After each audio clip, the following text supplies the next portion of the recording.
Hey there, and welcome to another episode of Selling AI. Today, we're diving into something every sales leader claims to love and every rep secretly dreads. This is sales role-playing. I've got Neha Gupta on the show, founder and CEO of Breakthrough AI, a practice-first coaching platform where you rehearse your hardest sales conversations with an AI that actually kind of pushes back with the right personality traits. Neha spent 25 years in consumer brands and consulting, learning the unspoken rules of professional communication the hard way, and she turned that into a tool that treats soft skills as measurable business capabilities. In today's episode, Neha and I get into why most AI roleplay becomes outdated quickly, and actually whether empathy is something you could practice and score well on.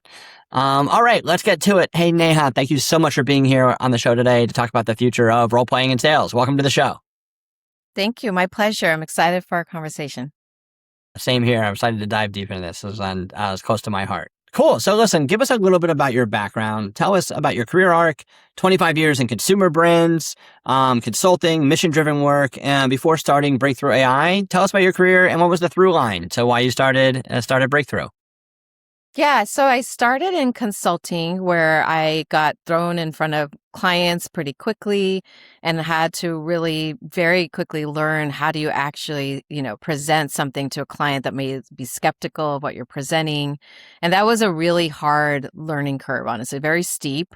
I mentioned in my bio that I'm a first generation, corporate employee. So I didn't really grow up with a lot of here's how you speak corporate speak, or even, how do you be at a client dinner or something like that. So I had to do a lot of observing and seeing what others were doing and kind of get tips from my fellow peers and all of that in order to really figure it out. I then went into consumer brands. I worked at Unilever and Clorox for several years. And again, kind of learned internally. These are huge organizations. So you're learning internally, how do you actually sell something like an idea you have or a new direction for a product? And so sales to me is not just external, but also internally, there's so much sales that needs to happen, especially if you really want to make an impact. And then last, I try to take all of that sort of brand experience and marketing experience and bring them sort of mission-driven brands where they might have a great product or a service and they want to really be able to reach more people. Everybody wants growth at the end of the day. And so how can we bring those same ideas to small organizations that might not be able to afford, a full-time brand manager?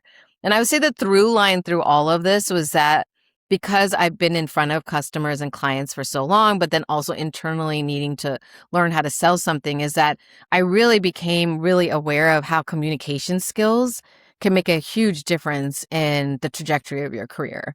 I mean, I would see time and time again about people being technically really capable, smart, all of those great things. But then when it came to having the sales ability, to the social proof type of ability to really get their ideas through, that didn't really happen. And then they would find that they weren't getting promoted and wondering why they're not getting promoted because they're doing all of the great work. And so that frustration and seeing all of that is what really made me think there's got to be a better way to do this, because in school you don't learn it.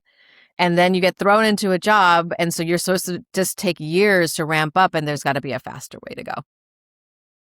That's a great through line. I had a similar experience where I didn't necessarily grow up around a bunch of corporate speak.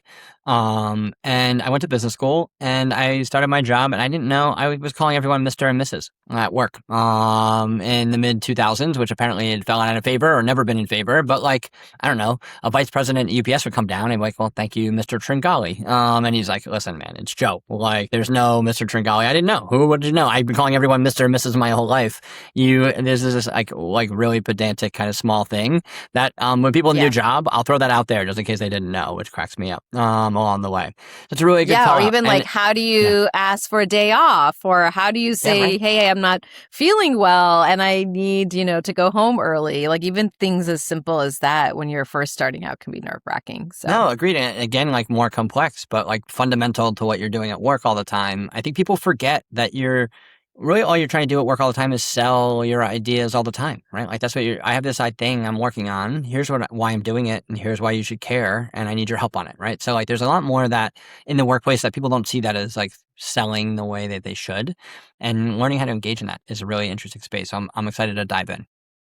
Great. Cool. Yeah. Great. Tell us a little bit more specifically about Breakthrough. What you're trying to figure out is Sorry, let me start that over. That was my fault, right? Great. Tell me a little bit more about Breakthrough. What problem are you trying to specifically solve, and how are you solving it? Yeah. So what the nice thing is about AI is that like now you have this tool where you can really go back and forth with it. And I know a lot of people do role play through ChatGPT or Claude, whatever it is their preferred LLM is. And that is a great experience already in its own. But what we found when trying to do role play through those, off the shelf LLMs is that they're built to be agreeable with you. They're trying to make you like them because obviously if you like them, you use them more. And now, you're using more tokens, etc. And so they're never going to push back on you the way a real human is going to be. So what we've been doing at Breakthrough AI for the last 12 months is fine tuning 11 different personas. We do have a nice one if you want to start off nice and easy and have someone agree with you. But we also have ones that are demanding. We have one that's analytical. We have one that's a bargainer. We have one that's like a novice, brand new learner. If you're trying to actually explain something to someone, how do you do that with someone who just really doesn't understand like context and stuff like that? So by having all these different personas, now we can actually build you a role play that's custom, not only to your company, your product, your culture, et cetera, but also you can be sure that whoever is actually going through that role play is really in a high pressure situation, right? Like they're really emotionally feeling very connected to the role play because we found that if you can get them to connect emotionally, they really feels very real to them. And I hear that over and over again, where many different people who've tried the product have said, wow, I can't believe how emotionally invested I got into like wanting to do well in this actual role play. So that's what we're really trying to do is like, just like an athlete or a musician needs to not just practice a lot before like they perform, but they need to practice hard stuff, the things that they're not actually good at. And people don't necessarily get that from just like a standard LLM experience. And that's what we're really trying to elevate here. Yeah. So walk us through the evolution of role play, right? Think about like what was role play, people that were doing role playing well 5 years ago, what were they doing and what were the like positives and negatives about that? And then what are we being able to solve for with AI that just makes that experience so much better? So role play has been around forever, right? I mean, it's not like a new concept or anything. Like everyone gets that you need to practice. But usually the way it's been done, it's like two people will come in front of an entire workshop or classroom of people and everyone's watching their role play. So one is like it's nerve-wracking because you're in front of a bunch of people. And usually the way it was done well is like you might do a little bit of the role play and then the instructor would stop you and then give you a little bit of feedback and maybe you'd retry something again. So that would be the best way, but it's also kind of awkward and maybe even a little humiliating to be stopped so much and definitely embarrassing if nothing else, right? So it feels like very awkward. And one of our early customers actually said that they found that they would then assign people role play and they would say, hey, okay, we're not going to make you do it in front of everyone. We realize that that's really awkward, but go find a partner, another colleague and go and do some role play and then report back. And what they would find out is that people would actually talk about the role play, like what they might say or what they would say, but they wouldn't actually do the role play because being like a demanding client with your colleague is not fun. Like you're still trying to maintain that relationship. You don't really want to push back on them so much. So that's been, I think, the problem with role play all along is that if you're doing it with someone that you have a relationship with, colleague, coworker, I don't know, friend, etc., they're only going to be so pushy. What's nice about AI now is that it can be pushy. It doesn't care about your feelings. It can say no. It can like have all the sales objections, it wants and stuff like that. And at the same time, it's staying very objective and just continuing the role play and not worrying about like the cringe factor, I would say. So that's what's exciting. Yeah. That's awesome. Yeah. I mean, even as the moderator in the role play, right? Like the person that's helping the other person, you have to be weirdly inventive in a way that's not a natural skill. In every role play, you invariably make you say something that's kind of like out of step, right? Like it didn't flow with the conversation. You're trying to move along and that's not how anyone would talk. And it completely breaks the flow of the role play, right? Yes, Like I'm trying to be VP of customer success that like my rep might want to sell to, right? Well, the pain part 4 is weird, right? Like it's an unnatural conversation. I think AI really helps smooth that problem. It's much better at being inventive because it's guessing every syllable based on everything that's ever been said. And you don't have to worry about the moderation piece. So that's really interesting. Well, fundamentally, I'll take it back because I haven't asked this question in a while. Like, why should we role play in sales? What are we we're trying to get better at? What's the end result? How fast can we get better at it? Give me the background as to why this is an important skill to practice to have. Yeah, I just don't think humans like really actually are that great at sales in general. It's a form of conflict if you think about it, right? Like you're negotiating, you're wanting them to do something for you potentially or support you in some way, maybe buy something obviously. That's like sort of the traditional thing we think about with sales. And that's a little bit of a form of conflict because like now you're coming forward, you're being vulnerable in a sense. You're like really putting something out there and then looking for their response back. And they might just say no, or I don't like this. And you have to kind of be ready to be able to respond to that. And I just do not think humans are naturally that good at that. Obviously, there's some star people who are just charismatic and may be able to kind of pull that off just because their personality is that way. But I think that's like very few people. And we know those people, right? Like we all know like, oh, this person's very charismatic. They're sort of a star seller. But most of us actually need to practice it. And I think it's a skill that you can have. I don't think it's something that you have to be born with. I think it's something you can practice and get better at. Just like we don't throw, a soccer player onto the field and expect them to just be amazing at shooting goals. It's like, why would we do this with like the most important part of our life, which is work, where we spend 40 to 60 to 80 hours, but then like we do no practice for that, right? So to me, it seems like kind of a no-brainer to do some sort of practice. I think like this is why people practice a presentation in front of a mirror or videotape themselves, or like I said, do this sort of cringy role play with somebody that they know. But with AI, you don't have to do any of that. I mean, that's the great thing is like, and then the best thing is that we've built in this rubric after looking at all of these different academic journals of like, what is a good communicator? What actually like makes someone a good salesperson, et cetera. And that rubric is very objective. So even if you're a manager trying to coach someone, you've got your own biases coming in.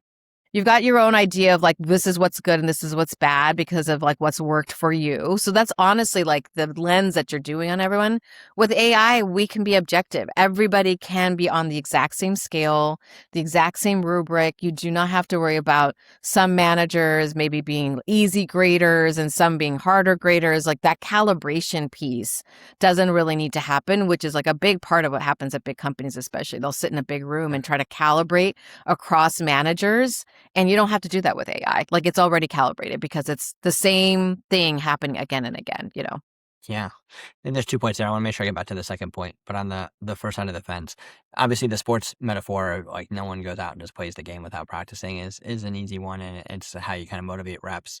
I've actually like kind of parsed it down into, it's actually one of the only business disciplines where you don't spend any time practicing what you're going to do and the most important aspect of the business. So like engineers don't code on production code. It'd be like a CFO trying to put together their financials in a board meeting. Marketing's not trying to one-shot their marketing materials, right? Like, but sales people walk into a call with some like baseline.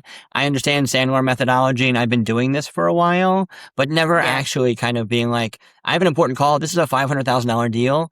I mean, everyone's walking into that call cold compared to other disciplines, right? Like it's a weird, because it's so interpersonal and the most important of the job is that discussion that is variable. Plus role playing just hasn't been fun for a long time. It's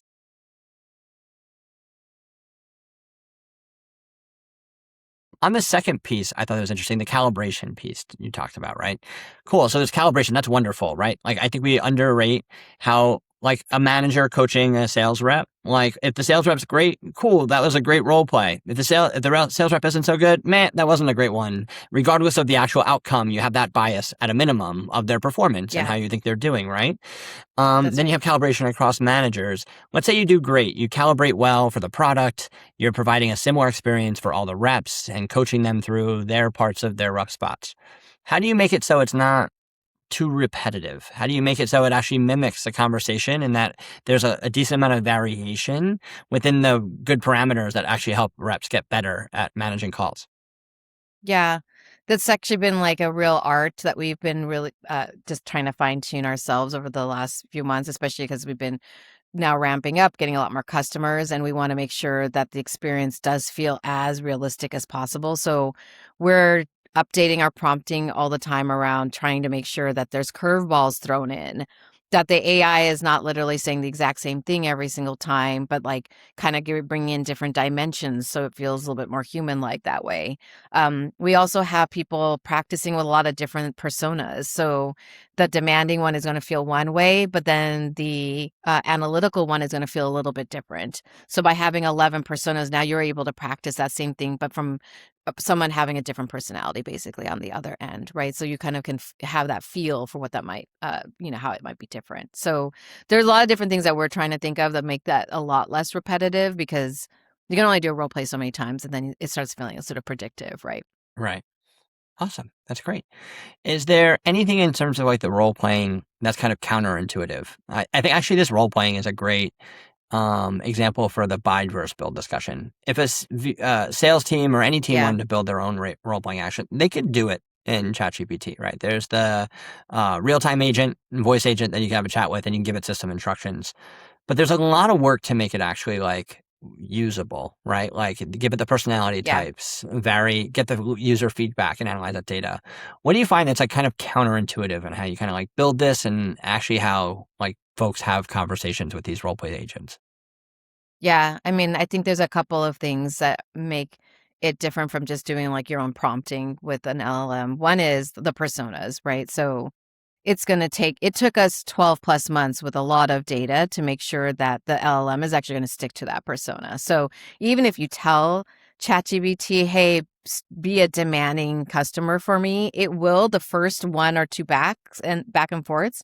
And then it just stops. It becomes agreeable. Like I've literally tried it several times in different ways and it becomes agreeable. It is just ultimately programmed to be that way. So that's the one main difference. The second one is you don't really know what everyone's practicing. Like you can give the same prompt to ChatGPT over and over again, and it will say different things each time. So you may think that everyone's practicing the same thing, but you don't truly know that. So if you really want to make sure that everyone's having this consistent practice with the objections that you actually hear in the real world, situations that are like role plays that are based on your real situations, doing one prompt or doing a series of prompts is not going to be helpful.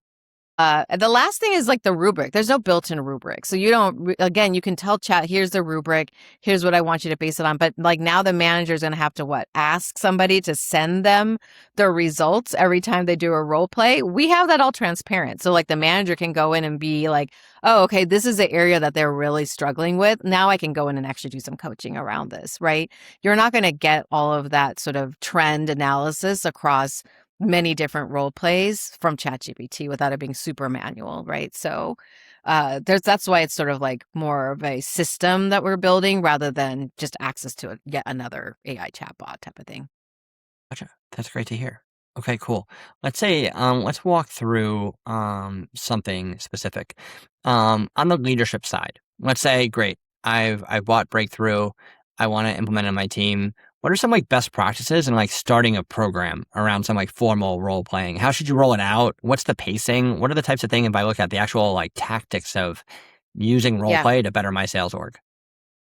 Yeah, so we've seen a few things. One is if you just roll it out and don't really like tell anybody about it too much, then it doesn't get usage, right? Like this is true for any training. You kind of have to make it an event, honestly. So you want to like have an onboarding where people are invited. Right now it's me who's walking everyone through the product. How do you actually use it? What we've been doing is leaderboards also. That has really made it a big difference to see like how much are other people actually using the product, so that okay, if they fit it into their day, I should be able to fit it into my day. The most successful pilot that we've done is where they actually made it a competition, which is something that sales teams do often, is competitions. So a competition around who can do the most overall. We've done one with streaks. There's different levels. So obviously level one, the client is like nicer. They get more and more demanding as the levels go up. How many like ones versus twos versus threes have you done? That type of thing. The competition really helps. People really like having to like win something, even if it's like a token prize type of thing. But definitely making it like a training period. People don't want to train forever. So I think what's happened in the past is like either you have like a one-time workshop, and that's great, but it's only one time. Or you have something that's like video training that you just assume people will do on their own time. They never do it, honestly. Like there's always so much more work to be done. So you have to do something in the middle where it's not one time, but it's also not forever, where it's maybe like a 6-week period where everybody is like really practicing and getting better. And then we kind of end that period. And then if someone wants to keep going, they could, but like really let's like focus on it. Let's talk about it in team meetings. Let's like make this a thing. We also send like weekly updates to try to get people to really keep engaging every week, but they're just not going to. It's training at the end of the day and nobody wants to train forever. So that's what we've seen has worked the best. That's really, yeah. And so some of the fundamentals there, right? Obviously, you have to make it a thing. And, anyone in sales is like looking, how do you make it competitive, right? How do you make it into a leaderboard? How do you turn it into like a quota-esque number? So that's really beneficial because then eventually what you want to make sure is that role play is just something an org does. It's not something extra. This is how we practice. This is how we warm up. This is how we provide the best experience for our buyers when we're popping on a call. So Exactly. that's really helpful. Let's maybe get into some specific here. You Okay. mentioned in a past call, a pricing negotiation discussion. Tell hmm us, like, how do you structure the prompt or the agent to manage that? How do you grade it? Like, give me some details around, let's say, pricing and negotiations as a specific in this case.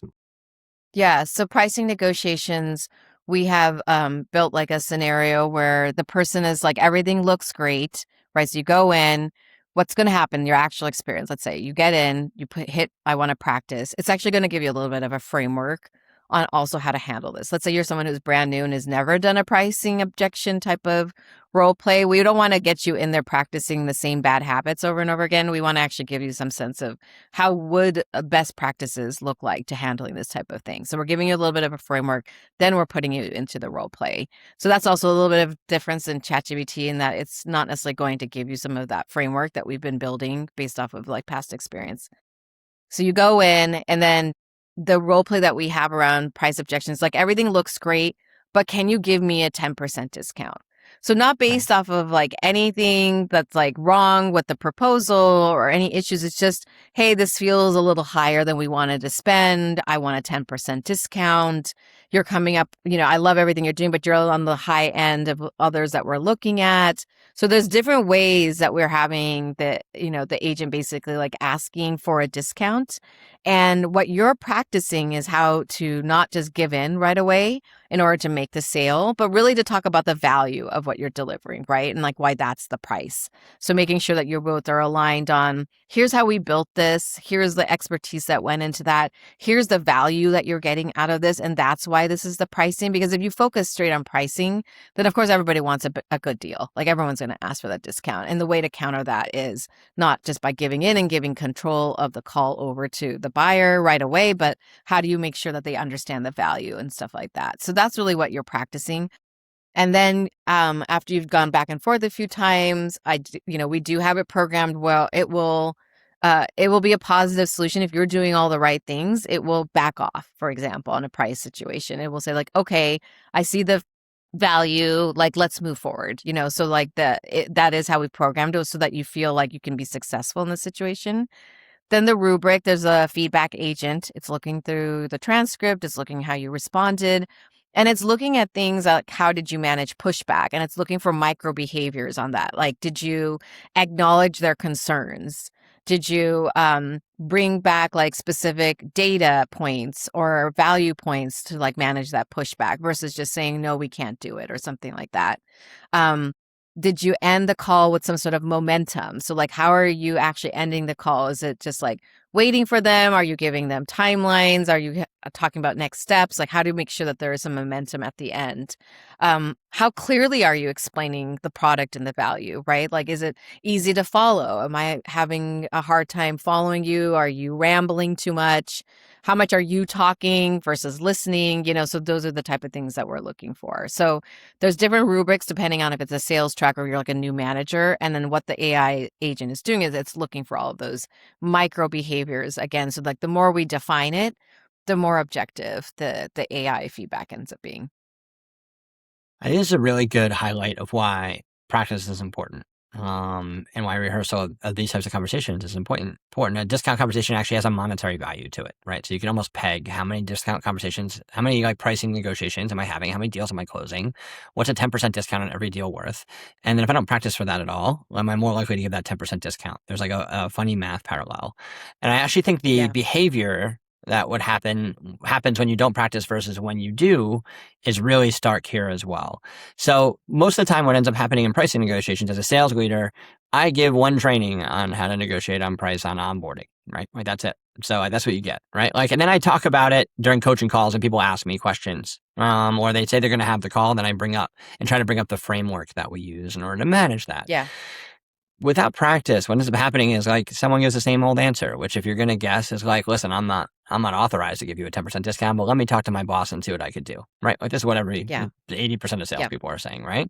Yeah. But the frameworks are really easy and clear, right? But if it's not repeated, it's not noticed. So at the pricing negotiation, you say like, great, totally understand. Is it that you're in a specific budget that we're trying to hit? Is it that you don't see the value in the ROI that we discussed on our last call? Or are you just trying to be a good steward of your company's capital and you're asking for a 10% discount to ask? And it's perfectly fine if it's the last one, I would do the same. And that really disarms people, but that gets talked about once or twice or 3 times a year. That doesn't become a learned behavior. The default behavior becomes the behavior. No one recalls that. If you can really spend your time role playing, have role played that 20 times this year. I don't expect everyone's role playing a pricing discussion every week. But then before that call, have that role play. It really reinforces core instincts rather than trying to push a behavior that maybe you learned once or twice. So I think that's really kind of like this pricing discussion. Discussion here exactly. Is really it's that muscle memory. Yeah, that muscle memory you're trying to build up. So then you go in also not having this sort of desperate energy of like really wanting to close a deal, because we know that doesn't work either. You need to come in, feeling calm and confident. And that's what really, like, buyers want to buy from people they like and they trust. So you have to come across like likable, confident, calm, all of these things. And that happens by reducing the anxiety, right? So we've seen, like in our last pilot, that people felt 40% less anxious after they did these role plays. So that then you're not coming in with all this anxious energy, right? Which is really important in sales. Yeah. That's awesome. Maybe one second to last question before I ask my typical last question. From your perspective, you're selling your own product. How have you found that your role-playing tools helped you in certain directions beat old bad habits or find new ways to get more creative on your calls? Yeah, I definitely find that I talk too much. So I get that feedback from it. I'm not as short in my sentences, so I've been trying to get to the point quickly and not reiterate again and again. I've also found that I need to just ask more discovery type questions, right? Like really engage the buyer in what is really important to them. And then the sale actually becomes much easier if I'm actually engaging them and getting them to talk about themselves. So that's doing this role play has really helped me to sort of stop my instinct of wanting to just talk about the product and all its great features and why you should buy it, but really like stepping back, taking a chance, time to like ask questions, listen, and then having something to reiterate back to the buyer, right? Like their own words almost back to them on why this is like a good fit for what they need. So those are the things that I have sort of picked up from just doing this, where it's become a little bit more natural for me to do that and not have to think about it, because I'm already thinking about a million things. Like I don't really want to have to think about exactly like how to control this call as well. I've also learned a lot about like there's different styles of sales, right? So there's the hunter style, there's farmer, there's gatherer. So like also practicing different modes of that in sense, in terms of like, is this a warm lead? Is this like a connection of somebody that I know? Is this someone totally cold? So like even that has been really helpful, because those relationships and those conversations can be a little bit different, That's awesome. That's great. Cool. All right. Last question. Let's fast forward 3 years. Obviously, we're at the early stage of this generative AI journey here. Yeah. 3 years from now, what do you think we're doing in this role play space that we couldn't even fathom 2 to 3 years ago? Yeah, I mean, I think like it is just going to become more and more realistic. I mean, definitely you see ours is very audio focused because we feel like that feels the most realistic right now.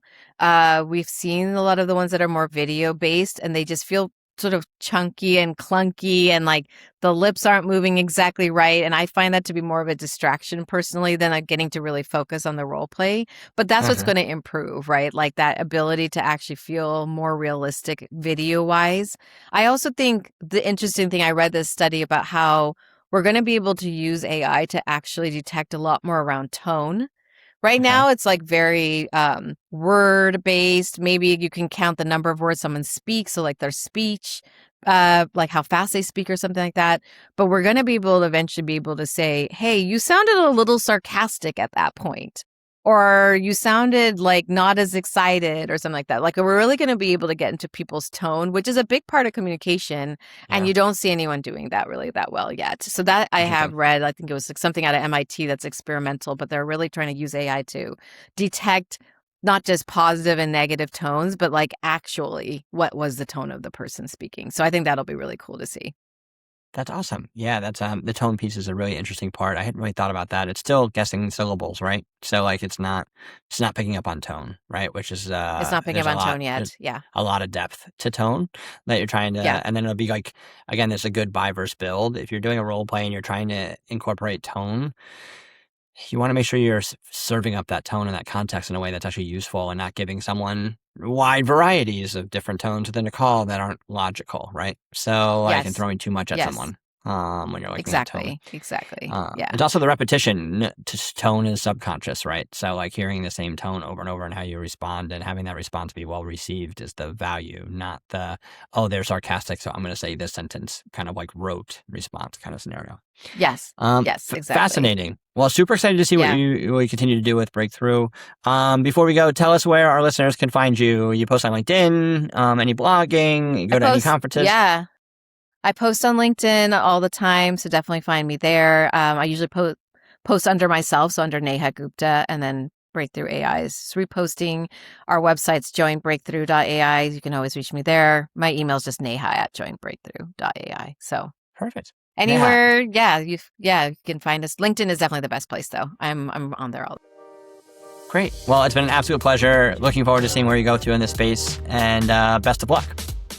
Thank you. Yeah, it's been a pleasure. It's fun talking about it. The stuff I can Same talk all here. day on this. Yeah, same here. Excellent. Thank you, Neha.